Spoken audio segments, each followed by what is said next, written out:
ದಿನಾಂಕ 4/4/24 ನಡೆದಂತಹ ತೃತೀಯ ಭಾಷೆ ಹಿಂದಿಯ ಒಂದು ಎಕ್ಸಾಮಿಗೆ ಏನು ಕ್ವಶನ್ ಪೇಪರ್ ಇದೆಯೋ ಅದರ ಸಂಪೂರ್ಣ ಉತ್ತರಗಳನ್ನು ನಾವಿವತ್ತು ನೋಡೋಣಂತೆ. ಅಂದರೆ 38 ಕ್ವಶನ್ಗಳು ಏನಿದಾವೋ ಆ 38 ಕ್ವಶನ್ಗೂ ಕೂಡ ಸಂಪೂರ್ಣವಾದಂಥ ಉತ್ತರಗಳನ್ನು ನಾವು ಈ ಒಂದು ವಿಡಿಯೋದಲ್ಲಿ ಚರ್ಚೆ ಮಾಡೋಣಂತೆ. ಮೊದಲ ಪ್ರಶ್ನೆ ಬಂದು ಇಲ್ಲಿ MCQಗಳಿಗೆ ಸಂಬಂಧಪಟ್ಟಂತಹ ಅಂದರೆ ವ್ಯಾಕರಣಕ್ಕೆ ಸಂಬಂಧಪಟ್ಟಂತಹ ಪ್ರಶ್ನೆಗಳನ್ನು ಕೇಳಿದ್ದಾರೆ. ಶೀಶ ಶಬ್ದಕ ಅನ್ಯವಚನ ರೂಪ ಅಂತ ಕೇಳಿದ್ದಾರೆ. ಅಂದರೆ ಇದು ಏಕವಚನ ಆಗಿರೋದ್ರಿಂದ ನಾವು ಬಹುವಚನವನ್ನು ಬರೀಬೇಕು, ಶೀಶೆ. ಕವಿಯಿತ್ರಿ ಶಬ್ದಕ ಅನ್ಯಲಿಂಗ ರೂಪ ಅಂತ ಕೇಳಿದರೆ ಕವಿ, ಕವಿಯಿತ್ರಿ ಕವಿ. ಮತ್ತು ಸಜ್ಜನ್ ಅದರ ಆಪೋಸಿಟ್ ವರ್ಡ್ ಬರೀಬೇಕು ನಾವು ದುರ್ಜನ್, ಸಜ್ಜನ ದುರ್ಜನ.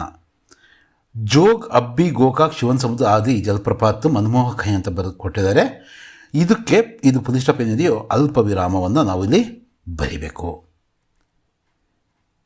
ಇಲ್ಲಿ ಗುಣಸಂಧಿಗೆ ಉದಾಹರಣೆಯನ್ನು ಕೇಳಿದರೆ ನಿಮ್ನಲಿಖಿತ ಮೇಸೆ ಗುಣಸಂಧಿಕ ಉದಾಹರಣೆ ಲಿಖಿ ಅಂತ ವಾರ್ಷಿಕೋತ್ಸವ, ವಾರ್ಷಿಕ ಪ್ಲಸ್ ಉತ್ಸವ, ವಾರ್ಷಿಕೋತ್ಸವ ಗುಣಸಂಧಿಗೆ ಉದಾಹರಣೆ.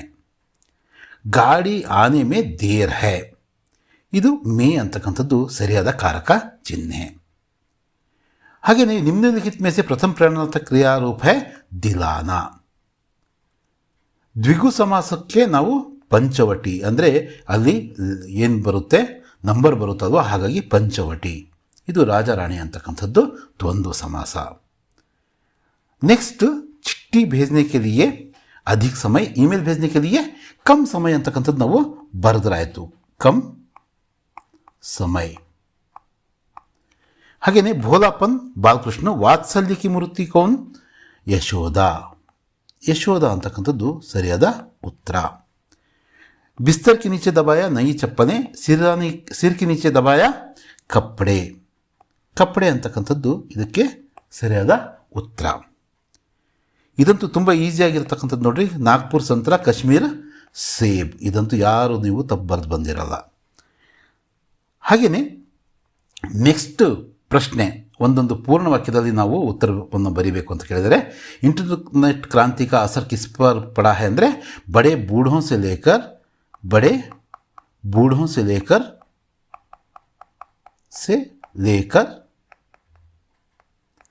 छोटे बच्चे तक, छोटे बच्चों तक सब पर किसका इंटरनेट क्रांति का असर पड़ा है ಅಂತಕ್ಕಂಥದ್ದು ಬರ್ತೀವಿ.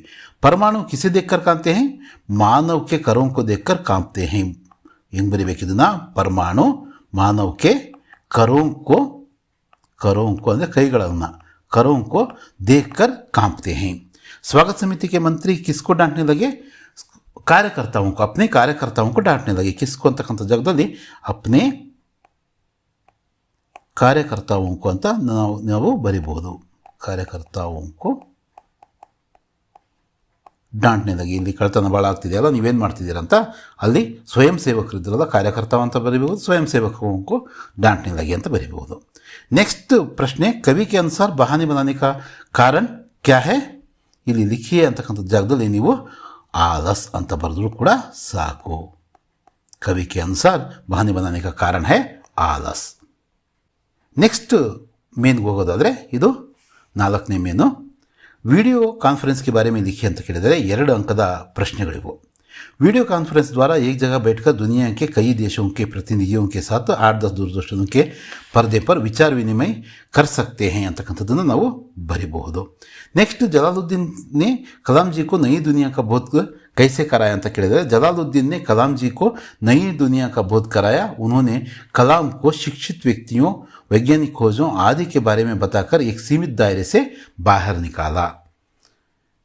कवि के अनुसार मनुष्य सुख कैसे पा सकता है, कवि के अनुसार मनुष्य समय के सदुपयोग करके सुख पा सकता है. ಇಲ್ಲಿ सुख ಬರೀಬೇಕು, सुख पा सकता है. समय को नष्ट ना करके आलस छोड़कर काम करने से मनुष्य सुख पाता है.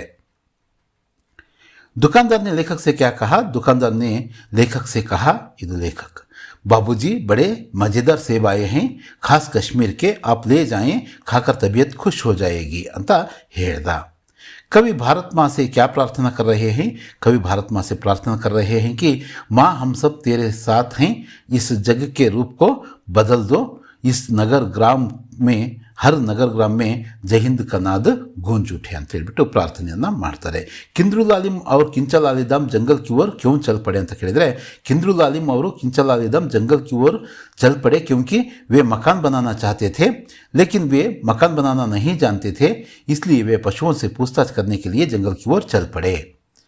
शनि एक अत्यंत ठंडा ग्रह है क्यों ಅಂತ ಕೇಳಿದರೆ, शनि एक ग्रह सूर्य से पृथ्वी की अपेक्षा करीब 10 गुना अधिक दूर है, इसलिए बहुत कम सूर्य ताप उस ग्रह तक पहुंचता है.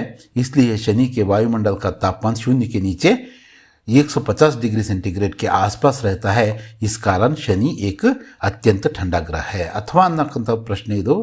ಅದಕ್ಕೇನು टाइटन की विशेषताओं के बारे में लिखिए ಅಂತ ಕೇಳಿದರೆ, टाइटन शनि का सबसे बड़ा उपग्रह है या चंद्र है.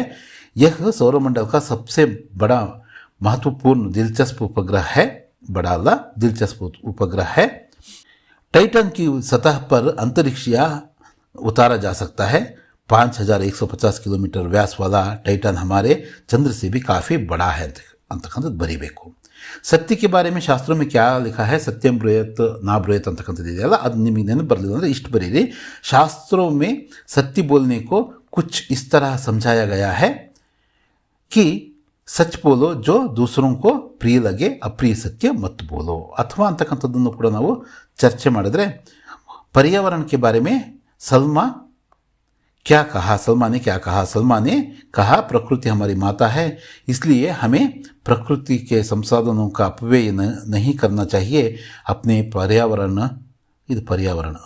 पर्यावरण को स्वच्छ रखना भी हमारा दायित्व है ಅಂತ ಅವ್ರು ಹೇಳಿದರು. 5th में ನಾವು ನೋಡೋದಾದರೆ 25ನೇ ಪ್ರಶ್ನೆ, ಬಾಲಕೃಷ್ಣ अपनी माता से क्या क्या शिकायतें करता है, शिकायतें ಅಂತಕ್ಕಂಥದ್ದು ಇತ್ತು ಅಲ್ಲಿ.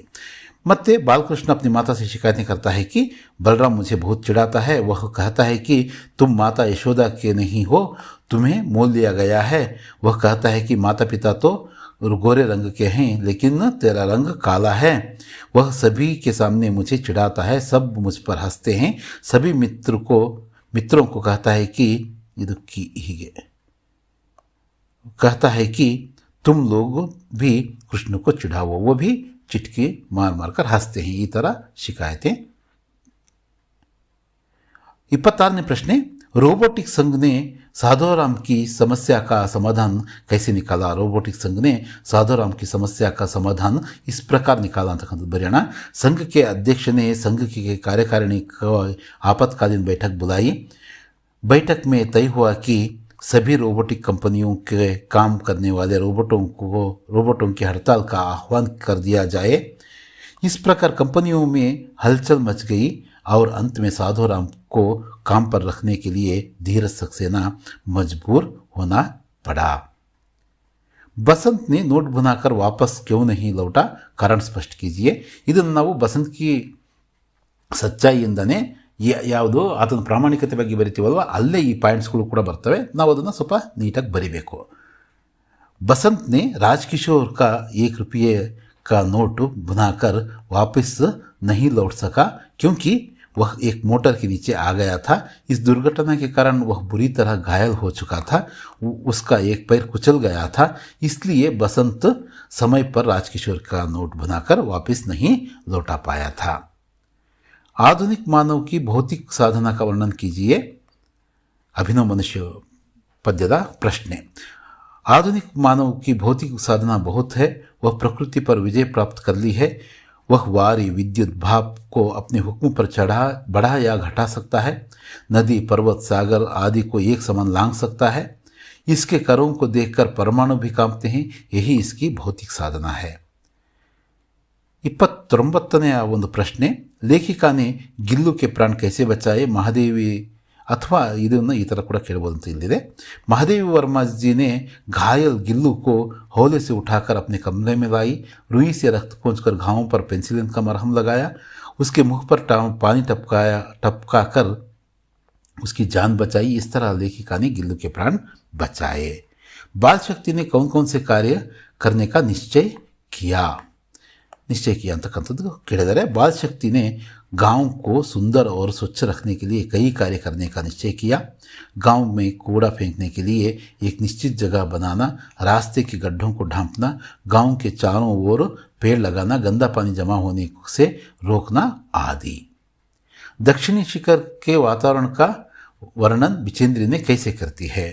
दक्षिणी शिखर के ऊपर हवा की गति बढ़ गई थी। उस पर तेज हवा के झोंके भुरभुरे बर्फ के कणों को चारों तरफ उड़ा रहे थे, जिससे कुछ दिखाई नहीं दे रहा था।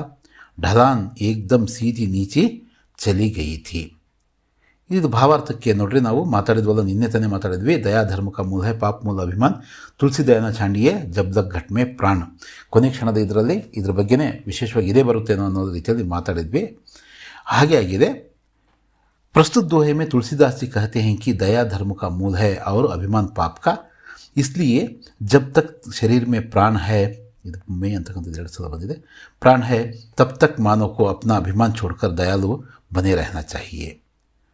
33ನೇ ಕ್ವೆಶ್ಚನ್ ಏನಿದೆ, ಶನಿ ಸೌರಮಂಡಲದ ಅತಿ ದೊಡ್ಡ ಗ್ರಹ, 2ನೇ ಅತಿ ದೊಡ್ಡ ಗ್ರಹ.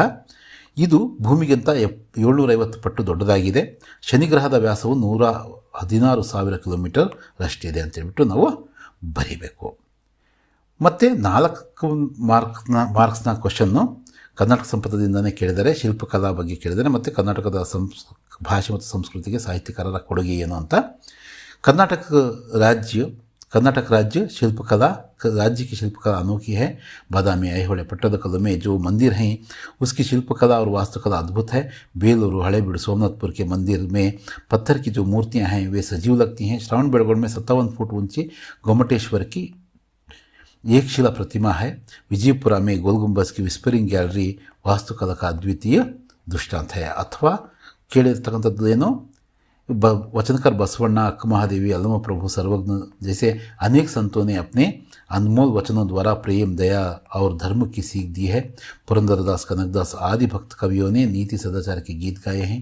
पंप, रन्ना, पन्ना, कुमारव्यास, हरिहर, राघवांक आदि ने महान काव्यों की रचना कर ಕನ್ನಡ ಸಾಹಿತ್ಯಕ್ಕೂ ಸಮೃದ್ಧ बनाया है. ನಾವಿಲ್ಲಿ ಜ್ಞಾನಪೀಠ ವಿಜೇತರ ಹೆಸರುಗಳನ್ನು ಕೂಡ ಬರೆದಿದ್ರೆ ನೀವು ಬರೆದಿರ್ತೀರಾ, ವೆಲ್ ಆ್ಯಂಡ್ ಗುಡ್. ಮತ್ತು ನೆಕ್ಸ್ಟ್ 35ನೇ ಒಂದು ಪ್ರಶ್ನೆ, ಪದ್ಯವನ್ನು ಕೇಳಿದರೆ ಆ ಪದ್ಯವನ್ನಂತೂ ನೀವು ಕಂಪಲ್ಸರಿ ಬರೆದಿರ್ತೀರಾ. अस्पताल एक चुनौती है, इसे स्वीकार करो, क्या कमी रह गई देखो और सुधार करो, जब तक न सफल हो नहीं चैन को त्यागो तुम, संघर्ष का मैदान छोड़कर मत भागो तुम. 36ನೇ ಒಂದು ಪ್ರಶ್ನೆಯನ್ನು ನಾವು ನೋಡೋದಾದರೆ, ಇಲ್ಲಿ ಗದ್ಯಾಂಶವನ್ನು ಕೊಟ್ಟಿದ್ದಾರೆ. ಅದನ್ನು ಗಮನ ಕೊಟ್ಟು ನಾವು ನೋಡಿ ಏನು ಮಾಡಬೇಕು, ಅದರ ಬಗ್ಗೆ ನಾವು ಆನ್ಸರ್ಗಳನ್ನ ಬರೀಬೇಕು. ಮೊದಲನೇ ಕ್ವಶನ್ ಏನು, ಶಿಕ್ಷಾಕ್ಕೆ ಉದ್ದೇಶಕ್ಕೆ बताइए ಅಂದರೆ ಮೊದಲನೇ ಸೆಂಟೆನ್ಸ್ನಲ್ಲೇ ಇದೆ. ಅಗೋ ಇಲ್ಲಿದೆ ನೋಡಿರಿ, ವಾಸ್ತವ में शिक्षा का उद्देश्य व्यक्ति और समाज का विकास करना है. ಮತ್ತು ಎರಡನೇ ಒಂದು ಪ್ರಶ್ನೆ ಏನಿದೆ, शिक्षा का उद्देश्य कैसे संभव है ಅಂತ ಅಂದರೆ, शिक्षा का उद्देश्य संभव है जब शिक्षा उसी भाषा में दी जाए जिसे आसानी से समझा जा सके ಅಂತಕ್ಕಂಥದ್ದು ಇದು ಎರಡನೇದು. ಇದು ಒಂದನೇದು. ಮೂರನೇ ಒಂದು ಪ್ರಶ್ನೆಗೆ, छोटा बच्चा मातृभाषा को कैसे सीखता है ಅಂತಕ್ಕಂಥದ್ದು ಒಂದು ಪ್ರಶ್ನೆಯನ್ನು ಕೇಳಿದರೆ, ಇದು मातृभाषा वह है जिसे माता पिता व अन्य पारिवारिक सदस्यों द्वारा बच्चा सीखता है ಅಂತ ನಾವು ಬರೀಬೇಕು. ಅಥವಾ अनुसरण द्वारा जिसे वह भाषा सीखता है उसे मातृभाषा कहा जाता है, ಅದನ್ನು ಕೂಡ ನಾವು ಬರೀಬಹುದು. भाषा पर क्या निर्भर नहीं होता, ಇದು ಭಾಷಾ पर ज्ञान या विज्ञान नहीं ನಿರ್ಭರ ಹೋತಾ. ಅಂದರೆ ನಮ್ಮ ಜ್ಞಾನ ಭಾಷೆ ಮೇಲೆ ಡಿಪೆಂಡ್ ಆಗಿಲ್ಲ. ಇಂಗ್ಲೀಷ್ ಕಲ್ತಿದ್ರೆ ನಾವು ಬುದ್ಧಿವಂತರು ಅಂತೀವಲ್ಲ, ಆ ಥರ ಏನೂ ಇಲ್ಲ ಅಂತಕ್ಕಂಥದ್ದು ಇಲ್ಲಿ ಹೇಳಿದ್ದಾರೆ. ಹಾಗೆ 37ನೇದು ನಿಮಗೆ ಇಂಟರ್ನೆಟ್ ಬಗ್ಗೆ ಕೇಳಿರ್ತಕ್ಕಂತಹ ಏನು ನಿಬಂಧ. ನಿನ್ನೆ ನಾವು ಎರಡೇ ಮಾತಾಡಿದ್ವಿ, ಆ ಎರಡೂ ಕೂಡ ಇವತ್ತು ಬಂದಿದ್ದಾವೆ. ಇಂಟರ್ನೆಟ್ ಬಗ್ಗೆ ಮಾತಾಡಿದ್ವಿ ಮತ್ತು ಜನಸಂಖ್ಯೆ ಸಮಸ್ಯೆ ಬಗ್ಗೆ ಮಾತಾಡಿದ್ವಿ. ಅವೆರಡೂ ಕೂಡ ಇಲ್ಲಿ ಕೊಟ್ಟಿದ್ದಾರೆ. ನಾವು ಇದ್ರ ಬಗ್ಗೆ ಮತ್ತೆ ಚರ್ಚೆ ಮಾಡೋದೇನು ಬೇಡ. ಅದಾದಮೇಲೆ ನೆಕ್ಸ್ಟ್ 38ನೇ ಕೊನೆಯ ಪ್ರಶ್ನೆ, 5 ಅಂಕದ ಪ್ರಶ್ನೆ ಯಾವುದು, ಪತ್ರವನ್ನು ಕೇಳಿದ್ದಾರೆ. ಆ ಪತ್ರದ ಬಗ್ಗೆ ಕೂಡ ಮಾತಾಡಿದ್ವಿ. ಯಾರು ಪ್ರಧಾನಾಧ್ಯಾಪಕರಿಗೆ ಬರೀರಿ ಅಂತ ಕೇಳಿದರೆ, ಆ ಪ್ರಧಾನಾಧ್ಯಾಪಕರಿಗೆ ನಾವು ಪತ್ರವನ್ನು ಈ ರೀತಿ ನೀವು ಬರೆದಿರ್ತೀರ. ಒಟ್ಟು ಎಷ್ಟು ಅಂಕಗಳಿಗೆ ನೀವು ಈ ಒಂದು ಕ್ವಶನ್ ಪೇಪರ್ನ ಸಾಲ್ವ್ ಮಾಡಿದ್ದೀರಾ, ಎಷ್ಟು ಅಂಕಗಳು ಬರ್ತವೆ, ಇವೆಲ್ಲದ್ರ ಬಗ್ಗೆ ನೀವು ಕಾಮೆಂಟ್ ಬಾಕ್ಸಲ್ಲಿ ತಪ್ಪದೆ ತಿಳಿಸಿ. ಧನ್ಯವಾದಗಳು.